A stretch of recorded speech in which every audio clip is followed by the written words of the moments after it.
औज़ुबिल्लाहिमिनश्शैतानिर्रजीम बिस्मिल्लाहिर्रहमानिर्रहीम। अस्सलाम वालेकुम डियर स्टूडेंट्स, मुझे उम्मीद है कि आप सब खैरियत से होंगे। आज के लेक्चर की तरफ चलते हैं। आज हमारा 6th क्लास का इंग्लिश बी का ग्रामर एंड मोर का फर्स्ट लेक्चर होगा। इसमें आज हम यूनिट नंबर 1 सेंटेंसेस को कवर करेंगे। हम देखेंगे ये सेंटेंसेस क्या होते हैं। काइंड ऑफ सबसे पहले हमने इसकी डेफिनेशन पढ़नी है सेंटेंसेस की। सेंटेंसेस क्या है? When we want to express our thoughts, we use a group of words। जब हमें कोई अपनी एक्सप्रेस करनी होती है फीलिंग्स या अपने कोई थॉट्स का, अपने कोई बात का जिक्र करना होता है, तो हम क्या करते हैं, एक ग्रुप इस्तेमाल करते हैं वर्ड्स का, अल्फाज का। A group of words that make complete sense is called a sentence। और वो कैसा ग्रुप होता है वर्ड्स का? ऐसा ग्रुप होता है वर्ड्स का जिससे पूरी बात अगले की समझ में आ जाती है, उसको हम सेंटेंस कहते हैं। A sentence begin with the capital letter। और जो सेंटेंस है वो हमेशा किससे स्टार्ट होता है? कैपिटल लेटर से स्टार्ट होता है। अब देखते हैं इसकी टाइप्स कितनी है। There are 4 main kinds of sentences. इसकी 4 मेन काइंड्स हैं, ये 4 टाइप्स हैं। सबसे पहले डिक्लेरेटिव और असर्टिव। इसको डिक्लेरेटिव और असर्टिव बोलते हैं। सेंटेंसेस स्टेट और डिक्लेयर समथिंग। ऐसे सेंटेंस जिसमें हम कोई चीज़, कोई बात बता रहे होते हैं या फिर किसी चीज़ का बरमला ऐलान कर रहे होते हैं। Declarative sentences and with full stop. और जो ये डिक्लेरेटिव सेंटेंसेस फुल स्टॉप से के साथ ख़त्म होता है। जैसे हमारे पास यहाँ पे एग्जाम्पल है, Pakistan won the last test match against England. और फिर इसके बाद हमारे पास आता है इंट्रोगेटिव। इंट्रोगेटिव सेंटेंसेस क्या होते हैं? ये सवालिया जुमले होते हैं। Sentences ask question. ऐसे जुमले जिनमें सवाल पूछा जाता है। They end with a question mark. और पंक्चुएशन के मार्क्स में से इसमें कौन सा मार्क हमारे पास इस्तेमाल होता है? इसमें क्वेश्चन मार्क इस्तेमाल होता है। We won the test match। Who won the test match series?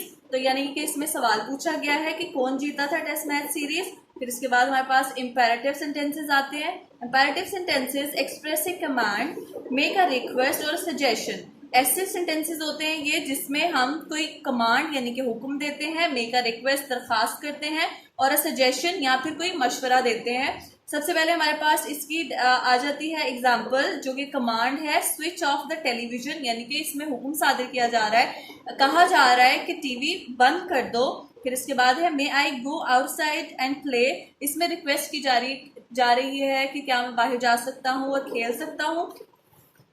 फिर इसके बाद लेट्स प्ले चेस इंस्टेड। वो कहते हैं कि इसके बजाय आप चेस खेलो। सजेशन यानी कि सजेशन दिया जा रहा है, मशवरा दिया जा रहा है। फिर इसके बाद फोर्थ हमारी टाइप है exclamatory sentences express some strong और सडन फीलिंग और इमोशन। एक्सक्लेमेटरी सेंटेंसेस ऐसे होते हैं जिसमें सडन फीलिंग को, अचानक किसी इमोशन को या फीलिंग को वाज़िया किया जाता है। जैसे हमारे पास they end with an exclamation mark, और इसके लास्ट पर क्या यूज करते हैं? एक्सक्लेमेशन मार्क यूज करते हैं। अब ये देखिए इसकी एग्जांपल है हमारे पास, what a good player Wahab is. कि जो वहाब है वो कितना अच्छा खिलाड़ी है, और इसके लास्ट पर हम एक्सक्लेमेशन मार्क को इस्तेमाल करेंगे। फिर इसके बाद हमारे पास पार्ट ए आता है, इसकी एक्सरसाइज को सॉल्व करेंगे हम।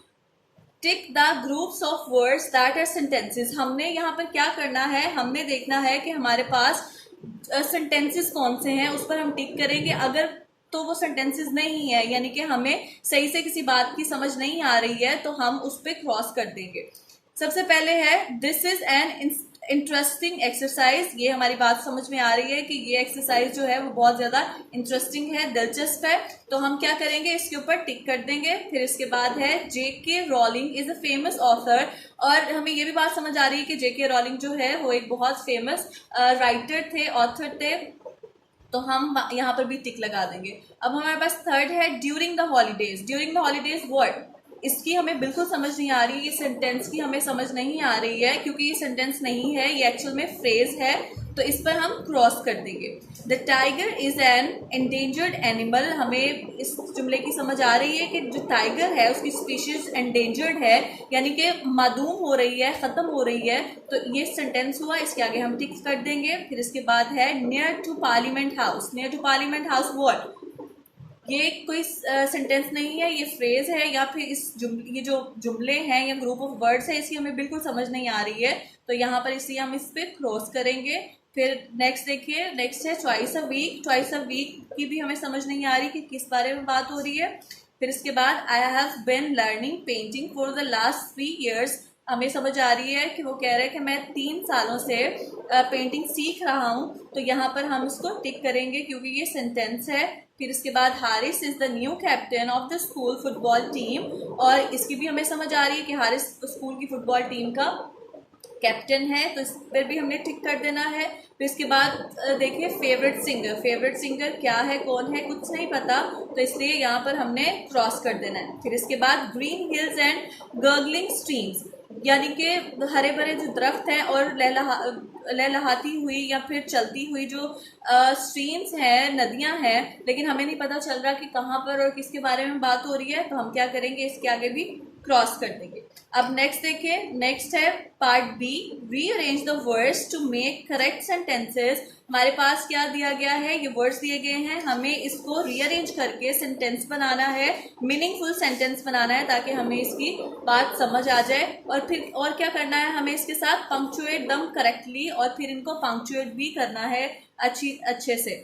सबसे पहले इन्होंने लिखा है often called American literature the father of mark Twain is.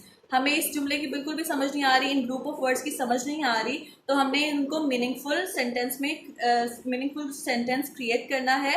तो इसका सही सेंटेंस होगा Mark Twain is often called the father of American literature.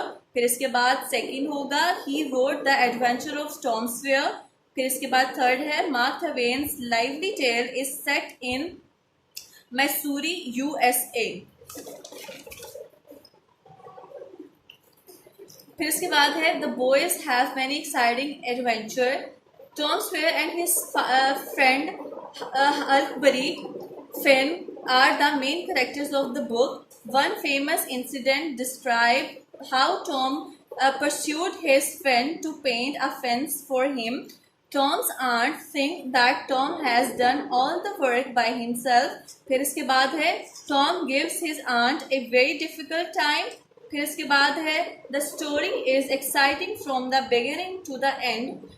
फिर नेक्स्ट है The suspense and humor appeal to most readers. फिर इसके बाद Most children like to read exciting stories. Reading helps to build one's vocabulary.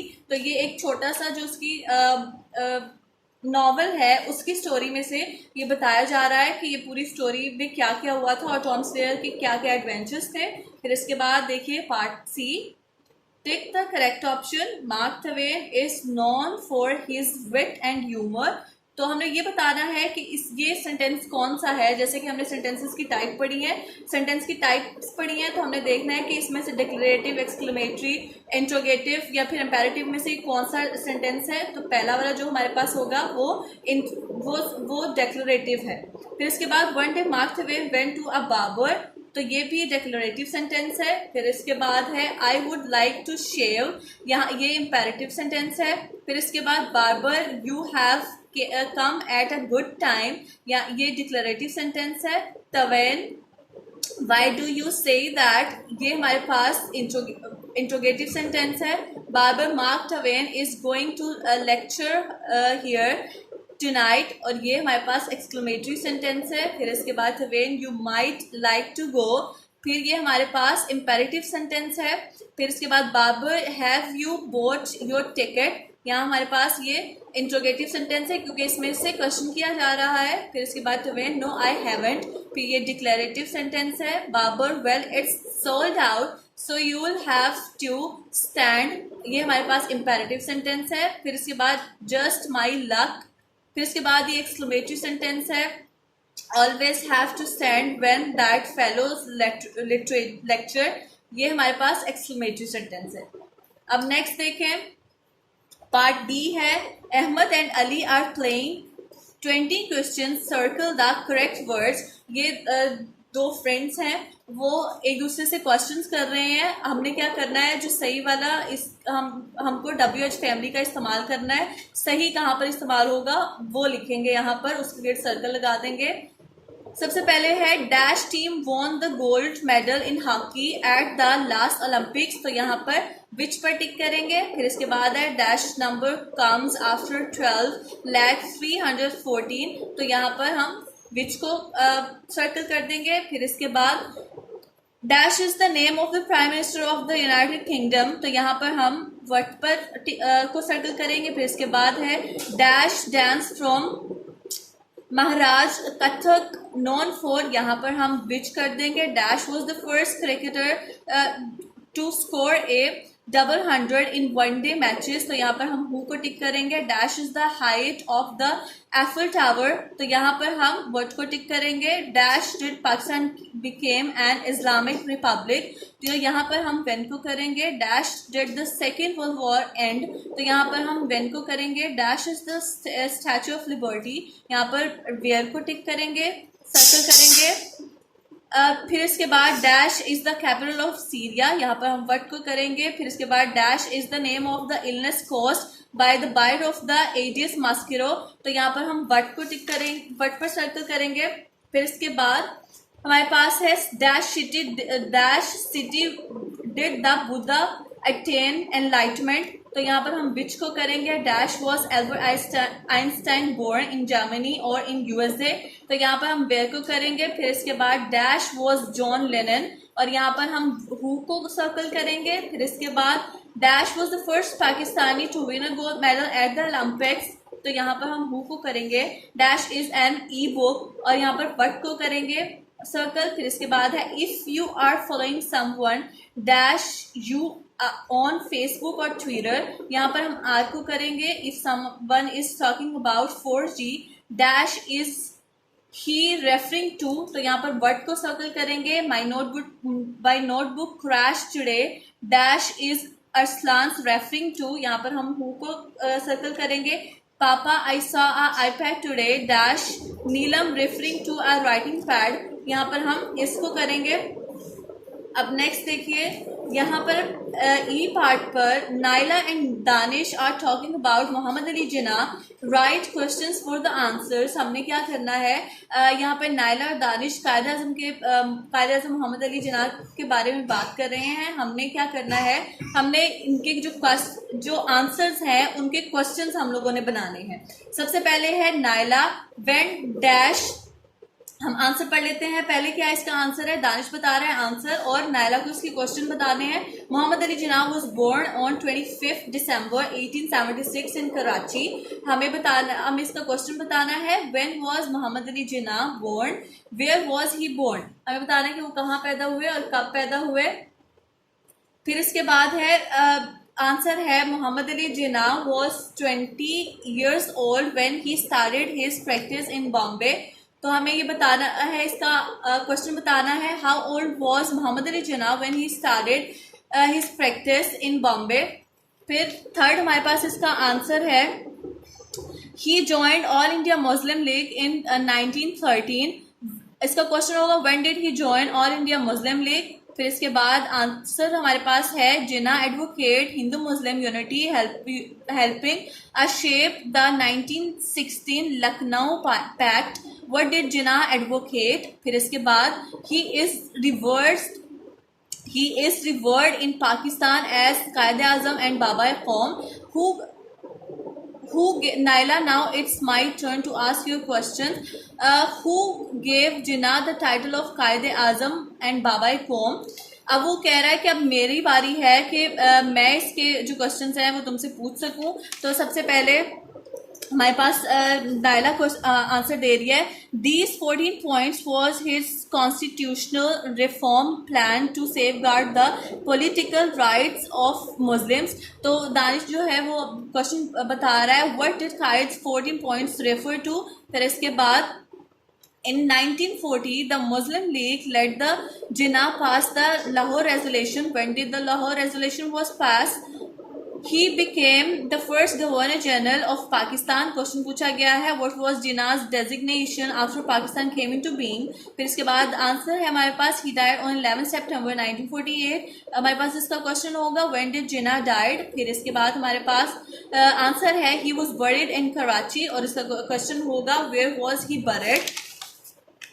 Next देखिए हमारे पास page number 10 पर है part F, right questions beginning with do, does और did for these questions. अब हमें आंसर दिए गए हैं, अब हमने इनके क्वेश्चंस लिखने हैं, लेकिन यहाँ पर हम क्या इस्तेमाल करेंगे, डू, डज और डिड इस्तेमाल करेंगे। सबसे पहले हमारे पास आंसर है yes my father reads the Pakistan Times, तो इसका क्वेश्चन हमारे पास होगा does your father read the Pakistan Times. फिर इसके बाद हमारे पास सेकेंड आंसर है no I don't like to read film magazines, तो इसका क्वेश्चन हमारे पास होगा do you like to read film magazines. फिर इसके बाद third one is yes my mother read news papers, detective fictions and poetry. Do your mother read newspaper, detective fictions and poetry? फिर इसके बाद यहाँ पर आता है Did you read the poem by Faiz Ahmad Faiz published in yesterday's Jung? Yes, I don't read the poem by Faiz Ahmad Faiz published in yesterday's The Jung. फिर इसके बाद हमारे पास आएगा ये वाला answer yes my younger brother loves to read books by ईडन Blyton, और इसका हमारे पास क्वेश्चन होगा does your younger brother like to read books by Enid Blair.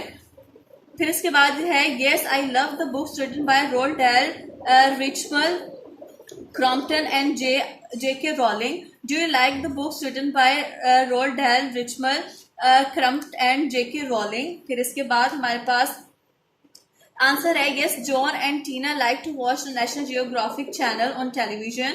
फिर इसका आंसर होगा हमारे क्वेश्चन होगा do John and Tina like to watch the National Geographic channel on television. फिर इसके बाद हमारे पास है yes we love to play tennis and hockey, do you like to play tennis and hockey? No, my grandmother doesn't write stories. Does your grandmother write stories?